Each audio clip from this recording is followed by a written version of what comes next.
Support for this episode of Judaism Unbound comes from the Oshman family JCC in Palo Alto, California, whose vision is to be the architects of the Jewish future. The Oshman family JCC empowers you to experience Jewish paths toward a life of joy, purpose, and meaning through innovative Jewish learning and wellness programs, community building, and initiatives to develop the next generation of Jewish leaders. Learn more at www.paloaltojcc.org. This is Judaism Unbound, episode 254, The Jewish 1%. Welcome back, everyone. I'm Dan Liebenson. And I'm Lex Rofberg. And first of all, Merry Christmas to all who observe in any way that you might observe. We are excited to share this episode with you, a really fun and amazing interview with Danielle Durchslag. Before we jump into it, we just want to note that this is the last Friday. We always release our new episodes on Friday, and this is the last Friday of 2020. Now, first of all, phew, what a relief, because what a terrible year it has been. But there's another reason to mention that it's the last show of 2020, which is that a lot of people like to do their annual giving at the very end of the year. I know I do. We have a large stack of contributions to start sending out. And so if that describes you and you'd like to make a gift to Judaism Unbound, that would be really amazing and appreciated. We're really looking for number of donors, much more than amount of gift. So if you can only afford a little, please nevertheless consider giving it, because we think that other philanthropists will be very excited about the idea that we have a large number of donors, that a large number of people who are listening to Judaism Unbound also feel part of it in some way, or at the very least want to support it with a little bit of their own money. So to do that, go to www.judaismunbound.com/donate. And now let's turn to the topic of our conversation today, which more or less is big philanthropy. Our guest today, Danielle Durchslag, is an artist and filmmaker based in Brooklyn, New York. Her great-grandfather was a man named Nathan Cummings. If you've heard that name in the Jewish world, you probably know it from the Nathan Cummings Foundation, which is one of the leading Jewish foundations devoted to social justice. Danielle Durchslag has been a board member of the Nathan Cummings Foundation, and she came to our attention about a year ago when she published an article in Tablet called The Jewish 1%, which was subtitled, "It's time to talk openly about the comforts and toxicities of vast wealth and power." Danielle Durchslag is no longer involved directly with the family's philanthropy. She is still doing some speaking about philanthropy, including with our recent guest, Lila Corwin Berman, the author of the recent book, The American Jewish Philanthropic Complex, The History of a Multi-Billion-Dollar Institution. But as I said, Danielle Durchslag is now primarily an artist and a filmmaker. Her work is shown at venues including the Jewish Museum, the Toronto Shorts International Film Festival, the Invisible Dog Art Center, Denny Gallery, the Ackland Art Museum, and the New York Jewish Film Festival. Many of her films take footage from old movies and, through animation and dialogue changes, turn them into commentaries about the psychological and political complexities of American Jewish wealth. Her short film, Eleanor of Illinois, received a grant from the inaugural cycle of the NYFA Made in New York Women's Film, TV, and Theater Fund. Danielle Durchslag has also been doing some really interesting work rethinking elements of Jewish holidays and Jewish holiday practices. She's had two amazing projects about Sukkot, one called A Wandering Sukkah, and then this year, responding to the pandemic, her project is called Sukkah in Place. She's invited a number of choreographers to develop ways to achieve some of the same experiences through body movement. Danielle Durchslag was selected as a fellow for the 2019-2020 cycle of the New Jewish Culture Fellowship. We're really thrilled to have this conversation. So Danielle Durchslag, welcome to Judaism Unbound. It's so great to have you. Thank you so much, guys. I'm glad to be here. Well, I remember, I think I was on a car ride with my family when your article came out about a year ago. And somehow I remember sitting in the car and it popping up and saying, whoa, this is going to be interesting. And I read your article in Tablet and I was like, we're going to have you on the podcast because this is the conversation that we want to have. And I mean, there was a particular line where you say, the time demands that we as Jews train our frank gaze on our own discourse about ourselves and money. And I was like, yeah, let's do that. Great. So I guess I would start by just asking a little bit about when you wrote that article, what was it that you were trying to say and what was it that you were trying to achieve?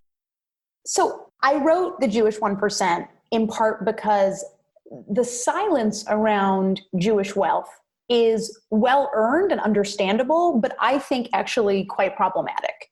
Obviously, anti-Semitic conspiracy theories obsessively focus on kind of outlandish amounts of Jewish affluence and influence. That's really the main trope of those hateful conspiracy theories.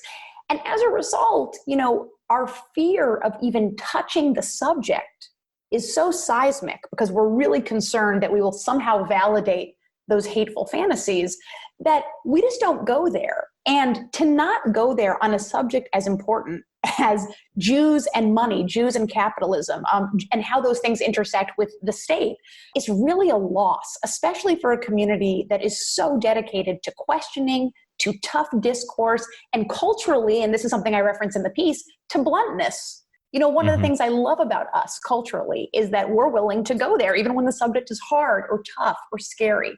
To give you a sense of how tender this area is, just the title of that essay, The Jewish 1%, got me pushback. I was told by some, obviously there's a big generational gap here. This tends to be older audiences where I get this kind of feedback, that title itself is anti-Semitic. That just acknowledging that Jewish wealth exists is problematic. I have felt all of this for years. Why did I want to write this article now in this era? Because Jews are disproportionately present in this administration in running the country, in our current White House. And the Jews who are there tend to be from quote unquote very successful families, right? Which is the language we use in our community to mean rich. They're from wealthy Jewish families, most of them. So I thought it was a really important moment to talk about what has success wrought. Is this what success fundamentally should and does look like in our community for those who've made it? This seemed like the time for me to have that conversation. So I'm curious from your own experience, before we get into what you have to say about it, I'm curious about when you tried to provoke that conversation through this article, was it provoked? Like, did you feel that people started to have the conversation that you wanted them to have, or do you feel like that conversation is still not being had? I think it's mostly not being had. I did get surprisingly kind of enthused response from people sort of, I'm turning 40 this winter. People sort of my age and younger. I got a lot of feedback that was like, great, we want to have this conversation. It has felt off limits for so long. It shouldn't be. I got some pushback from older generations, but fundamentally, I think the items I'm bringing up in the essay, they still are not really being dealt into in a public way. We are so trepidatious about touching these topics, which is partly why, as a visual artist, they're really where I make my space. It's really where I creatively go, because there's so much to say and it's so vitally important and it's really verboten. There's a couple things that arise for me in a title like The Jewish 1%. One is it only makes sense to people. That title only works to people and communicates something because we have a concept of the 1% generally in society that's not Jewish specific.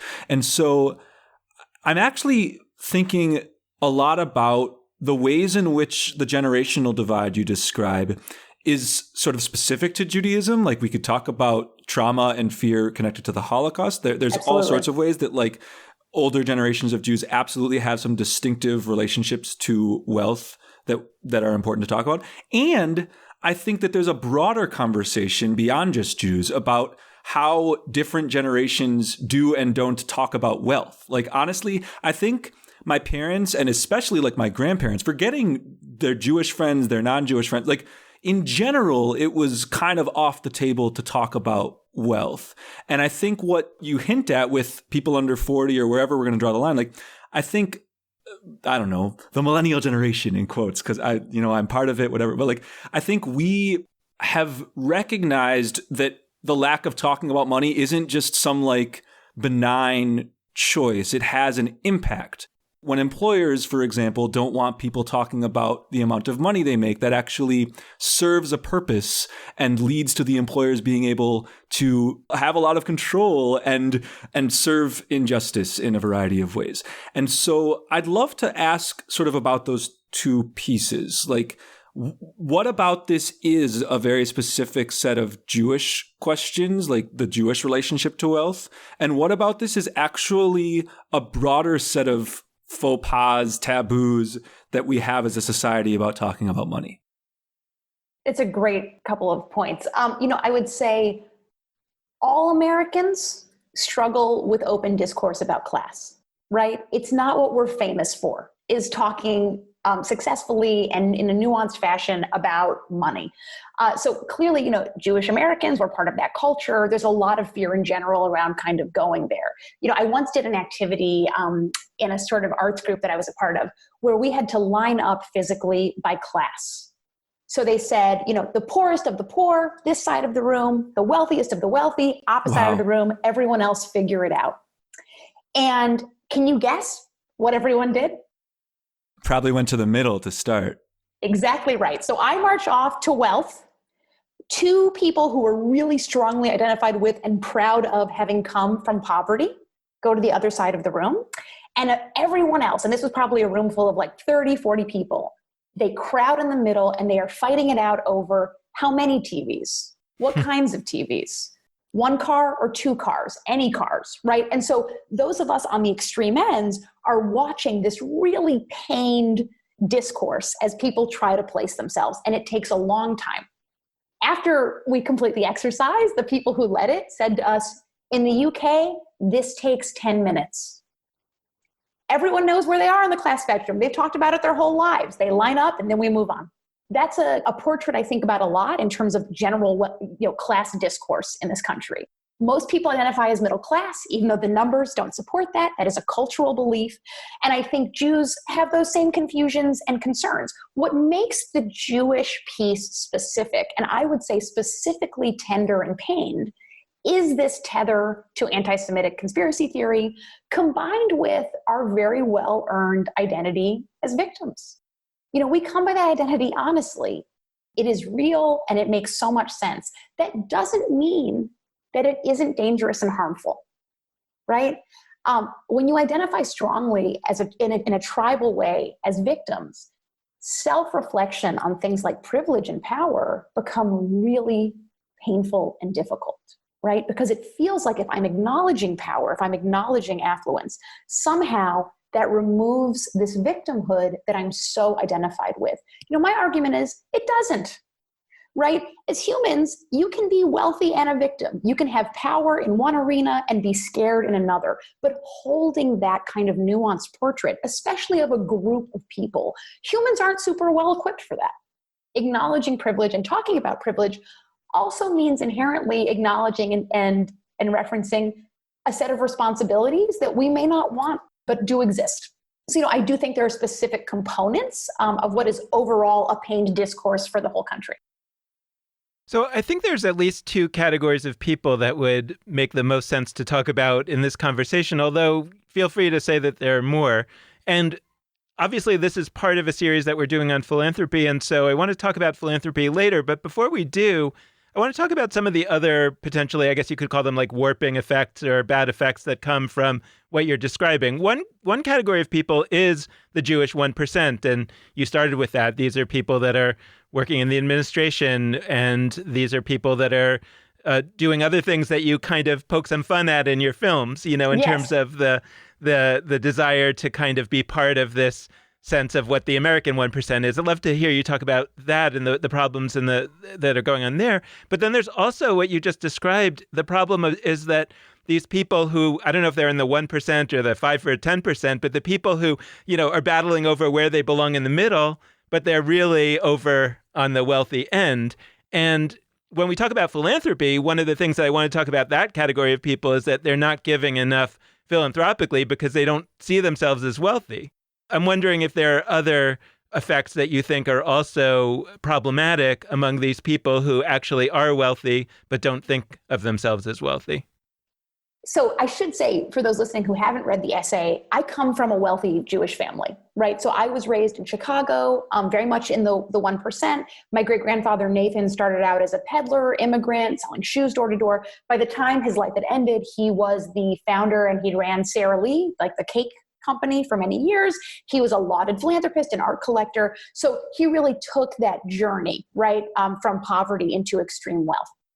Owning the identity of being wealthy, a sign of how scary it is. is that people who are just unquestionably in that situation will really do incredible verbal gymnastics to convince you otherwise.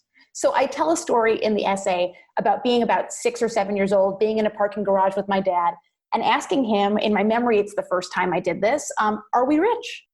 And he said, and by the way, this is a part of the essay I've gotten so much feedback on because this language is fairly ubiquitous in well-to-do Jewish families. There was a pained long silence, and then he said, we're comfortable. And after that, we got into his Jaguar.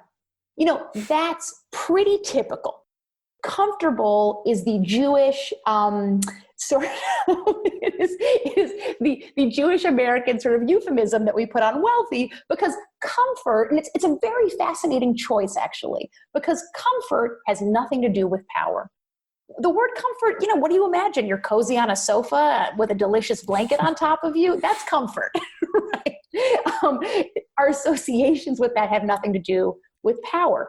Obviously, the conversation that I'm looking to have with my artwork and the essay that you guys are referencing is really a conversation fundamentally about power. So for that, for that Jewish 1%, I think that's where the language can get sort of tortured in interesting and fairly systematic ways. I've had a lot of friends come back and say, and people I've never met before as well, and say, comfortable is the word that I was told as well.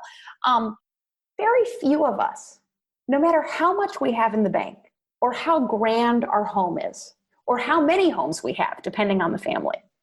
Very few of us actually sit psychologically in a place where we think, I'm wealthy and powerful. I have so many friends who do not come from my experience, who grew up nowhere near the 1%, have never been near the 1%.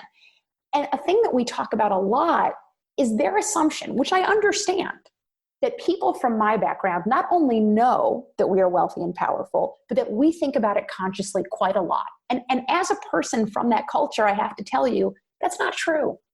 Feeling empowered, I wish that was purely based on rational data, but it's not. I have a dear friend who grew up in a situation very similar to mine, and she's never been charitable. She lives off a trust like I do. She's a Jew like I am. And when we talk about why that is, what she references is what an abusive home she grew up in as a kid, how destructive the emotional dynamics were, and sitting on that money as opposed to giving it away, the money she inherited from the people who really, really severely harmed her. That's what psychologically has come to help her feel safe. Now, that's understandable psychologically. It's politically unfortunate, not fantastic. Right? But it's just one example of how someone sitting in the 1% is not walking around feeling powerful and wealthy, which happens a lot. You wouldn't sit around the table and talk about being wealthy and powerful. First of all, it sounds obnoxious. And secondly, it implies an awareness that a lot of people in that community, frankly, don't have. I am finding myself dying to talk about, I don't know, like the 2nd through 25th percent, so we've talked about the 1%, the Jewish 1%. So turning the lens inward for a second, I was certainly not part of the 1% growing up. Was I close? I think probably. I think if I were in that room, I would venture a guess that in the grand scheme, maybe I'm the 10%, maybe I'm not. But we were comfortable, We lived on a street in the Milwaukee area that was known as being a wealthy street, like Lake Drive. It's on the lake. We lived in a 100-year-old house. We only lived in part of the house. And I always told people that. I always was very quick to say, oh, it's a duplex. And so we only live in the top half of the house. Because I was hyper aware that the term Lake Drive, saying I lived on Lake Drive, was instantly a signifier that I was very wealthy, and I didn't want to be seen as that. But I grew up going to a private school from age 4 through high school with all of the tuitions of a private school. And honestly, I was immersed in a culture not necessarily of the 1% of Milwaukee, although some of that. I was immersed in a culture with a lot of other Jews who were certainly in the 2nd through 10 or 20%. And I think, honestly, if we were to look around Jewish communities, I talk constantly, I live in Providence, Rhode Island, all of the quote unquote Jewish areas are also the wealthy areas of our towns. And like you said, we don't say that because we are terrified for good reasons about what that could mean to people and how that could be interpreted and how it could be weaponized. But I think that I want to name that it's not just the 1%, because I think so often for people that are not quite the 1%, but, comfortable, wealthy, there's like a deflection maneuver that we take at where we say, oh, this is a conversation not about me. It's about that person I know who's adjacent to me and a little wealthier. But I think this is about us. And our communities have been constructed in ways that assume that we're kind of in that 2nd to 25th percentile. I'm making up numbers, but they assume right. a level of wealth. And we could go to like how day school tuitions are. We could go to where synagogues are located and where they're not located. We could talk about white flight connected to that. There's a million ways in which this has all been embedded in our Jewish communities. And so I guess I'd ask you, as an outsider to that 2nd to 25th percent for you, like you're in the 1%, like how would you apply some of this to that next bracket of Jewish wealth? I so appreciate that question. Part of why it's important, I think, to me that I get to make this work, that I get to talk in my art and in my other endeavors about these topics around class and silence is because I am the extreme, right? So that's part of what makes it, I think, interesting, potentially, hopefully, for me to engage, because I'm from the part of the class spectrum that is generally the most silent about these topics. But also, hopefully, what I hope happens is by me opening up this discourse from the extreme position of being from the Jewish 1%, hopefully it also starts to open up the, let's say, 2 to 25%. That's the bracket we're sort of using today. And I will say, this is a funny sort of response to you, but it's what comes up for me. In college, I dated a bunch of guys like you who were from that bracket, who were, had gone to a day school or private school. One of the first boyfriends I had in college, he was a Jew and he was from a comfortable family within the bracket that you're describing. And he really loved citing me as the wealthy one in our relationship. And I remember some very comical moments, like him giving me a speech about that in a rather righteous kind of way. And then at the end of that speech, me saying, and where are your family going for winter break? And he would say, we're skiing in Zurich. That's right. So clearly, yes, was there a difference between his class background and mine? Absolutely. Undeniable. I'm not in any way trying to pretend otherwise. But the idea that someone who goes to Harvard and does not need financial assistance and is heading to Zurich to ski for family vacation time, the idea that for him, my experience is deeply removed from his, that's a fantasy, right? That's a fantasy. It's an understandable one, but I think your point is so important. This silence in our particular tribe around wealth, around the details of that wealth, around the fact that we have done disproportionately well in capitalism. It doesn't just sit squarely in my community, in those who grew up with the most. And actually, if people are interested in this topic, there are a few books that I'm sure I'll be talking about today, but one that really started this journey for me is called Capitalism and the Jews by Jerry Muller. And he talks about this theory, which I think is really interesting, that anti-Semitism, one way to look at it is that it is really about the community's relationship, not the Jewish community, but the non-Jewish community's relationship to capitalism.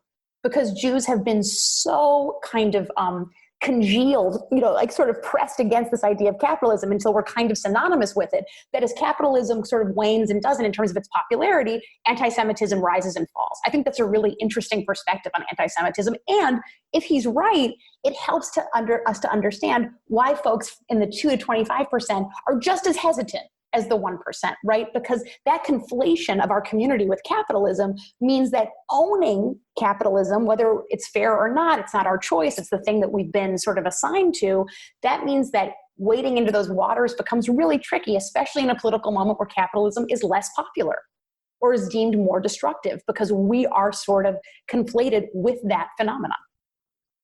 One thing to point out, I think this is what we're saying, but that in that 2 to 25%, I think we want to point out, like, we're not talking about that's the top 25% of Jews. I think we're talking about that the majority of Jews in America are in the top 25% of people in America in terms of wealth. That doesn't mean that we should not talk about the Jews, and there are many who are not in the top 25%. But at least for the very, very many Jews who are in the top 25%, the question is, what would change if they started to think of themselves as essentially pretty wealthy?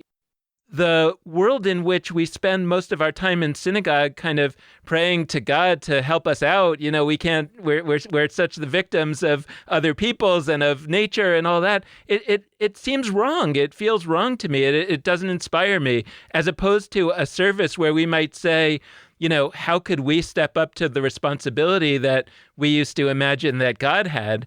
So I wonder about a potential way of reimagining Jewish life and Jewish rituals where we kind of understand, and I've said this many times on the podcast, that the character in our stories that we ought to think of ourselves as living in the world of. I want to be careful not to say too much here. I'm not saying that we're God or that we're like God, but I'm saying that the character in our stories who's the powerful one, who's being asked by other people to think about the impact of their own actions, that's God. And so if we fail to think about God in our stories as somehow relevant to us, and we can only identify with the poor victims, then it feels like our Judaism becomes dysfunctional.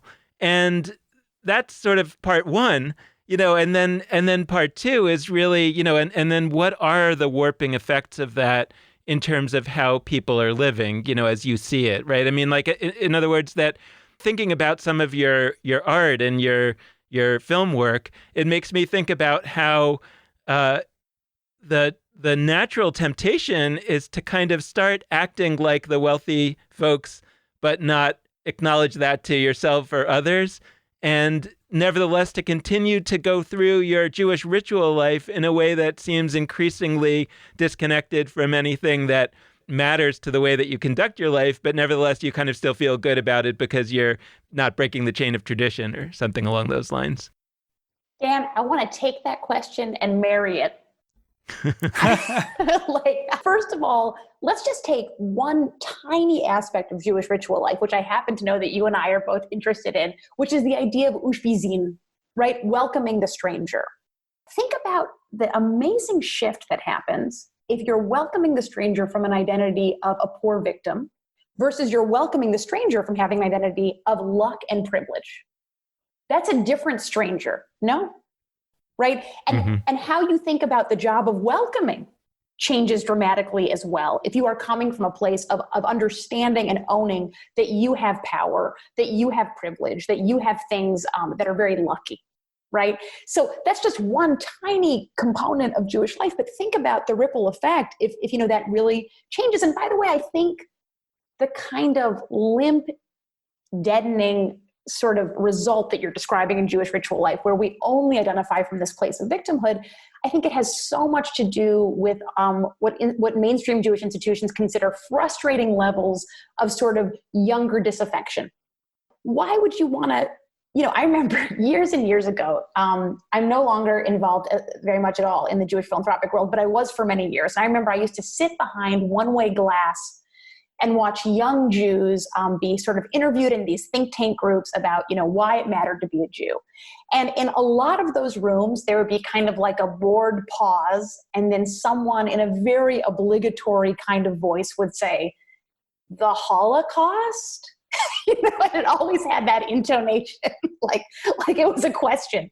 The Holocaust? I guess, right? When we reduce Jewishness, when we reduce Jewish life purely to our victimhood, even when there is real contemporary data to support that, I am in no way denying that anti-Semitism is real and on the rise, and it scares me. Absolutely. But I don't want my Jewish practice to be dictated solely by the people who despise us. In the same way that I don't want our discourse about ourselves, including matters of class, to be dictated by the people who hate us. Frankly, I'm not willing to give them that power. I don't want it to overwhelm my ritual life. I don't want it to overwhelm our public discourse about ourselves, which when someone says, even the phrase, the Jewish 1% is anti-Semitic, what I hear them saying is they want a Jewish life, or even if they don't want, they are prepared to accept a Jewish life that is predominantly dictated by the people who dislike us the most. That's unacceptable to me. So I'd love to talk a little bit about your art.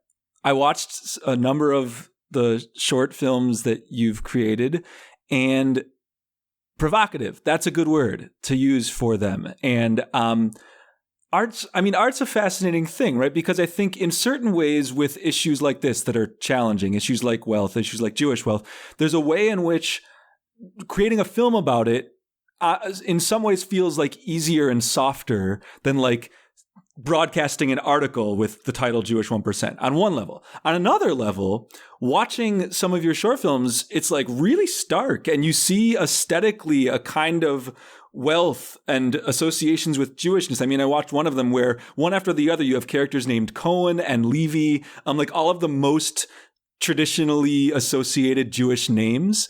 And they're all in this ornate ballroom with lots and lots of like visual signifiers of wealth. You know, even though I like get the argument you're making and the points you're making, it's like, ooh, a part of me is like squirming around. Is this right? Is this comfortable? Oh, that's a different use of comfortable. Like, is this okay?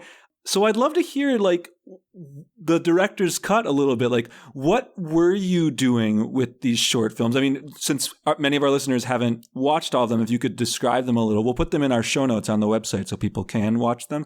But like, what were you looking to do with those? And to the extent you have thoughts on this, like, what can art do on issues, conversations of Jewish wealth that like focus groups, articles, words can't necessarily do? So I'll start by a little bit of a description. So the pieces that you watched are from my series called Bounty, which explores the political and psychological complexities of American Jewish wealth. And one of the really primal kind of ideas in that series, sort of animating idea, is this idea of American Jewish wealth really as a dedicated form of WASP drag. You know, that is very much aesthetically and culturally true of my experience growing up in Jewish wealth. And in order to kind of mirror that in a filmic way, the way I create these pieces that you've watched, they're very short, they're between like 1 and 5 minutes long generally, is I am sort of scouring film history for depictions of dynastic family wealth, which are almost never Jewish in cinematic history, despite the fact that cinema itself is very much an invention of wealthy Jewish families. That's another topic for perhaps another day, but using animation and voice actors and editing techniques, I reconfigure these stories into ones about Jewish wealth. So to give an example, one of the pieces I sent to you is called The Age of Lefkowitz, and it is my 4-minute version of Martin Scorsese's The Age of Innocence. And it's also very much about a kind of miserable family dynamic that is combined with tremendous wealth and power, right? Because that's a tension that I'm always really interested in. I think our cultural understanding about how wealth connects to or doesn't connect to happiness is really misguided. You know, in my experience, wealth has everything to do with comfort, physical comfort, it has everything to do with power and nothing to do with happiness. So there's a really interesting tension right now in Jewish cultural production that I am wading into in a major way, which connects to our earlier discussion about philanthropy. So in the 1990s, I'm sure a lot of your listeners know this, the continuity narrative really takes over in Jewish institutional life. And I define the continuity narrative as sort of trying to get more Jews to have sex with other Jews to make new Jews, right? That's really what it is. It's a euphemism for more Jews, please. Right? So when that kind of takes over in the 1990s, as you can imagine, it has huge implications for philanthropy. And the brilliant and wonderful Lila Corwin-Berman, who was just on your show, whose new book, The American Jewish Philanthropic Complex, everyone should read. It is so good. She talks about this, right? That philanthropy really shifts from this idea of helping Jews with their basic needs, Jewish immigrants and refugees, food and shelter, et cetera, to becoming about trying to shift how we internally feel about Jewishness, right? Because of this terror of sort of intermarriage and birth rates, meaning that we're not going to continue as a tribe. When that happens, as you can imagine, the implications for Jewish cultural production are huge. Because if we are now solely or almost solely focused on trying to get as many Jews as possible and creating endeavors that really allow for that to happen, any cultural production that pushes back on Jewish norms or has critical content about Jewish life or has things to say that are neither about our victimhood or about our success, those are the two poles of kind of acceptable public Jewish content in cultural production. Anything in between those poles feels dangerous because it's not necessarily going to lead in clear, slick ways to the kind of baby production that a lot of these major philanthropies are really gunning for. Part of why I get to make critical work about Jewish life is because I'm not dependent on funding. And if I was a visual artist wanting to cover these same topics, no one would fund me. It's such a shame because you're exactly right. Art is a space where we can have these kinds of conversations in a way that feels vivid and lived and visceral. And in some ways, I think permits space for younger Jews who are maybe more interested or connected to their identity as cultural consumers or cultural makers than they are to like a synagogue, right? It gives them a pathway. And so denying that pathway because our funding complex is so terrified and has so many red lines about what is culturally acceptable in Jewish cultural output, it's a really big lost opportunity. I'm very aware that if I was in any other kind of class situation than my own, I couldn't make this work. Impossible. And that's a very damning portrait, I would say, of our giving culture. That's fascinating. And it's also fascinating in that I think it's the most dysfunctional thing in the world, meaning that the reason why people would be attracted, I think, to Judaism or to any kind of culture is because it's alive, because it's fun. Part of what makes it fun is that it pokes fun at itself. It's self-critical. It's striving for something. It's saying that we haven't achieved it yet. If we've achieved it yet, then it becomes boring. So a world in which like we haven't yet met our potential is actually, I think, something that would attract young people. So if your goal is to attract young people, almost by definition, you need to put in that kind of tension and that element, and artists would be the kind of people you'd want to recruit in. I get why it's also threatening. I guess my question is, what do we do about it? Because I always think about how a lot of times after the destruction of the Second Temple and the dawn of Rabbinic Judaism, like I think it's helpful to see those early rabbis as artists. They were reshaping Judaism. Judaism was the material of their art. Judaism was the paint that they were using to basically use the paints that had once painted a temple, and now they were taking the same paints and they were painting a new picture, which turned out to be Rabbinic Judaism. It's very different and yet very similar in many ways. And if we were hoping that something like that would happen today, well, we could look back at some of those early rabbis and we could see that a lot of them were from family wealth.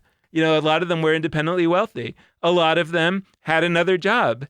You know, and that's why we have Rabbi so-and-so, the sandal maker, or Rabbi so-and-so, the, weaver. Some of the greatest there's a great story in the Talmud about how the very, very wealthy, family wealth, Rabban Gamliel goes over to the house of the charcoal maker, Rabbi Joshua, who's also one of the greatest rabbis, and he's shocked to see that he's a charcoal maker. He says, "Why are you making charcoals?" And Rabbi Joshua says to him, "If you have to ask me a question like that, you shouldn't be in charge. You know, basically, you don't understand that your faculty can't afford a living based on what you're paying, right?" And so I guess the question is, as somebody who knows the world of philanthropy from the inside as well, what do you think a possible solution is? Meaning, should we just kind of say, suck it up? The reality is that in a time like this is not a time where philanthropy is going to solve this problem. This is a problem that is going to be solved by people who are just so passionate that they're willing to do it as a passion. And if that means they have to have another job, or if that means they have to be a Jewish professional, and in the daytime they teach bar mitzvah lessons and at night they go crazy, then that's okay too. Or is there some possibility to imagine something like a Jewish Medici? On the one hand, I would say, in general, Jewish philanthropy really has failed to meet this basic kind of metric of funding things that are dynamic and push back on accepted norms and all that stuff simultaneously. And by the way, I would also say, having been, I'm no longer active in the Jewish philanthropic world, but I was part of my family's foundation. I sat at that table for 18 years. And I would say to you from that insider view, I do not have a ton of optimism that Jewish philanthropy is going to sort of wake up and think, oh, this is actually such an important, meaningful way to create real discourse with young Jews who might not come in through the normal channels. It's so funny, right, that continuity actually cuts that off in this case. The continuity, which asserts itself as Jewish survival, I would say turns off so many Jews for so many reasons, the fear at the core of that discourse. And I know you guys recently finished up your feminist sort of section of shows, but any Jewish idea that reduces female contribution to Jewish life to ovarian output simply should not be. It's unacceptable. It's disgusting, actually. So, for continuity to sort of overwhelm this is so ironic and such a shame. I don't have a ton of optimism that Jewish philanthropy is going to wake up to sort of that need and that important mandate to shift. That being said, I am very lucky this year to be part of the New Jewish Culture Fellowship, which comes with a small amount of funding. And my funding, I donate. I donate any funding that comes to me professionally because it simply feels totally inappropriate for me to personally, financially benefit. I'm there for the ideas, the community, I'm there for all the other reasons, not the money. So I donate mine. But that being said, that is funded by Federation, much to my own surprise, right? And the members in this group, myself talking about Jewish wealth, there's someone in this group who makes anti-Zionist musical theater, right? These are not traditional ideas around cultural output that you would expect to have Jewish funding. So why is Federation funding us? Frankly, my real honest answer is I don't have a clue. My guess, and this is a very optimistic guess, is that there's some understanding that if you really want to engage my generation and younger, you have to allow artists to be artists. We reach those communities because we're making stuff that's telling the truth even when it's hard.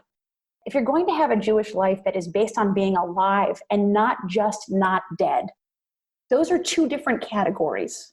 If you want a Jewish life that is truly based on being alive as a community and not just not dead, you can't erase cultural output, smart, difficult, tough cultural output. It's impossible.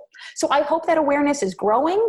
This is obviously a tiny endeavor for Federation. They probably spend 10 grand a year on this. So I wouldn't say it's a major shift, but just seeing it even exist, especially when places like Six Points and other really exciting Jewish arts opportunities simply don't have funding anymore. Lila talks about this a little bit, I believe, in her book. I haven't gotten to that section yet, but I'm sure she does, that a lot of these endeavors that were at one time funded have just dissolved because they didn't lead to Jewish babies as directly or clearly as something like Birthright. There is a beautiful essay that came out this year by Maya Ip, a really incredible thinker and writer, called Kaddish for an Unborn Avant-Garde, that I can't recommend enough, where she really talks about, what we're talking about here, right? Like where did the Jewish funding go for avant-garde art? It mostly does not exist. So I'm not super optimistic that it will, but this one thing that I'm a part of has made me wonder, are we starting to shift a little bit? I hope so. I'm curious, from your experience in the world of philanthropy, is there a way to make the case that even if we accept your goal of continuity, the best way to achieve it is through putting some spice into it, right? Meaning, so something like that. Is there a way to really kind of make the case that says, well, we can accept your goal, but still nevertheless say you're really missing out by not having art, not having an avant-garde? But it also connects to the other question that I wanted to raise at some point, which is the question of, and it's alluded to in your article where you talk about how folks and foundations, I think, sort of think of themselves as generous when they're giving 5% a year, which is what the law requires, and really they could give so much more. It reminds me, I was trying to explain to my kids recently about Illinois, where I live, there's a question on the table about changing from a flat tax to a progressive tax, and they were trying to ask, well, why is that right? Shouldn't everybody pay the same percent?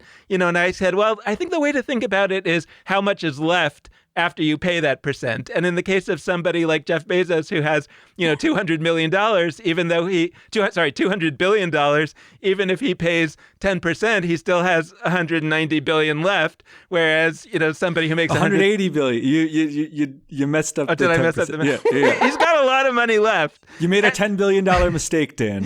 Well, 10 billion here, 10 billion there. But whatever the number is, he still has so much left that the fact that he gave that, even though it's billions and billions of dollars, didn't make much difference. Whereas somebody who's poor and only, let's say has $20,000, if they give up $2,000, they only have $18,000 left. That's how I was trying to kind of explain it to them. And I think there's something more or less right, but in that explanation. But again, it comes down to the psychology of when you feel that you're not really so wealthy. And again, there's the 1% here, but then there's also that 25% that I'm talking about. Because, if you think about tithing, how many people out there who are making a couple $100,000 a year. We're not talking about the 1%, but we're talking about the 25%. How many of them are really giving $20,000 a year in charity, in philanthropic giving?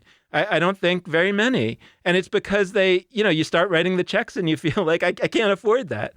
And so the question is is there a way to convince everybody, I'm talking about the 1% and the 25%, that there's actually a moral imperative to give away that money. It doesn't belong to you. And I go back to how you talked about your great-grandfather, and how he was rarely talked about as lucky. And of course he was. I read something recently about LeBron James and how he absolutely is an amazing basketball player, but he is so lucky that he happens to be born in a country that's obsessed with basketball at the time when it's most obsessed with basketball. He didn't do any of that. All he did was be really good at basketball. So sure. And be born 6'8". And all that. Or not born 6'8", but grow to 6'8".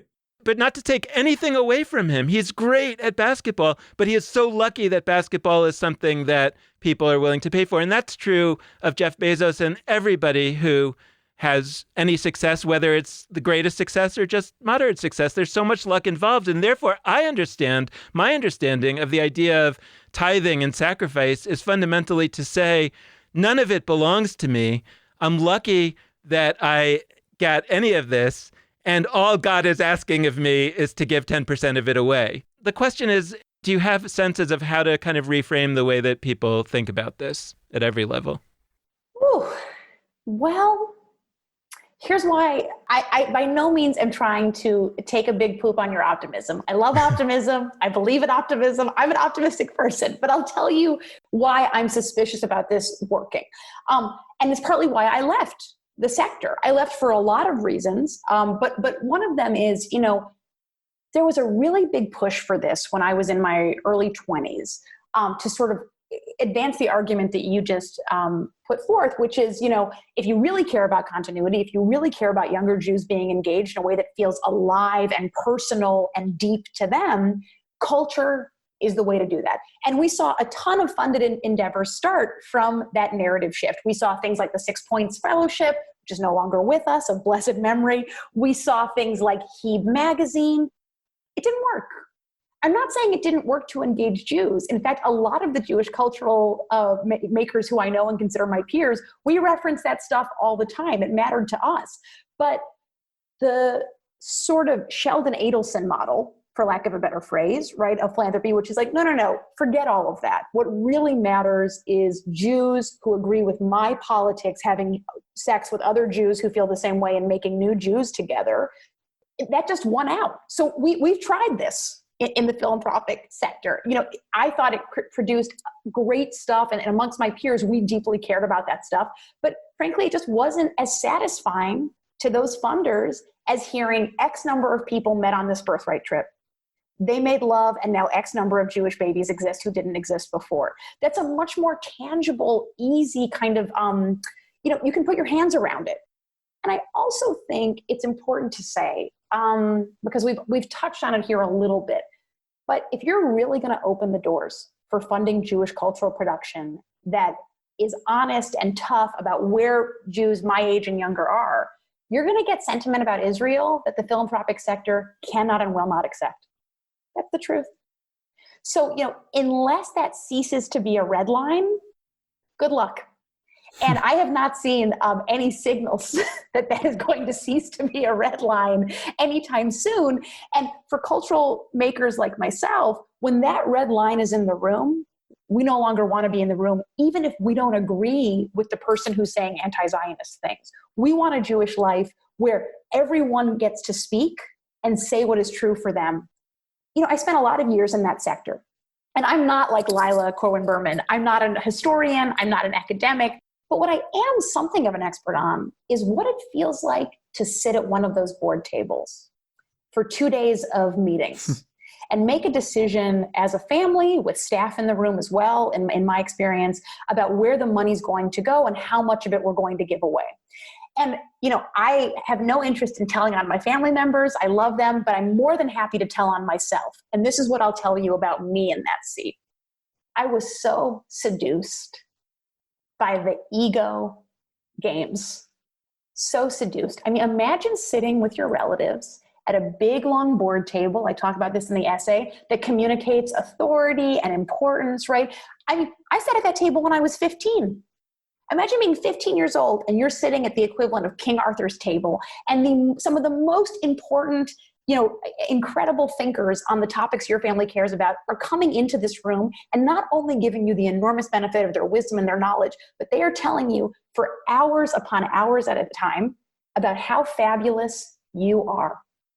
And that all the wonderful things you're funding wouldn't exist without you. And that really fundamentally, the country would be worse off if it wasn't for your family. This might feel like it doesn't relate to your question, but here's how it does. Why should that sector change? Where does the impetus come from? What's really interesting about the philanthropic conferences that I used to attend, the board meetings that I used to go to, is that they copy huge parts of what I would call professional ritual. You wear a nice outfit, you sit at a table, you've got a computer in front of you, you're taking notes, you're listening to speakers, you're brainstorming, you're coming up with ideas. All of that kind of mirrors traditional professional space, with the really meaningful exception that no one ever tells you you're doing a bad job about anything. So, when you're talking about these changes that you hope for, and I hope for as well, it's hard to be optimistic about them in the philanthropic sector because I know how complete and effortless that seduction is. I left the sector because I can't handle it. I remember this so well. I would be like, hi. You felt like you just saved the world. Everyone told you did, And all I'd really done was raise my hand to say yes to the docket our very diligent and brilliant staff had actually produced and worked on for months. But the optics of the room made it feel like myself and my relatives were the ones who had made it happen, which is entirely untrue. And I would walk out onto 10th Avenue and I would think, wow, thank God our family exists. So embarrassing, mortifying, typical. Right, of that sector. So, it's like moving an enormous boulder with no self-reflection. If the boulder doesn't know it's a boulder, doesn't want to look at itself as a boulder, it's hard. That sector is just oozing with self-congratulations. All of these components come together to create a sector that I think is really hard to move and really has a culture of non-reflection. To close, really open floor. Are there any directions that we haven't quite touched on or that you want to revisit? What are some last thoughts for us as we head off to whatever's next? What should we leave this episode thinking about when it comes to Jewish philanthropy, the Jewish world more broadly, and, the broader world beyond just the Jews too? A question I get a fair amount is, why even talk about Jews separately in this way? Because the whole philanthropic space has this. It's by no means particular to Jews at all. I think the thing that makes both Jewish wealth and Jewish philanthropy singular in a way that is potentially really interesting is about that combination of victimhood and power.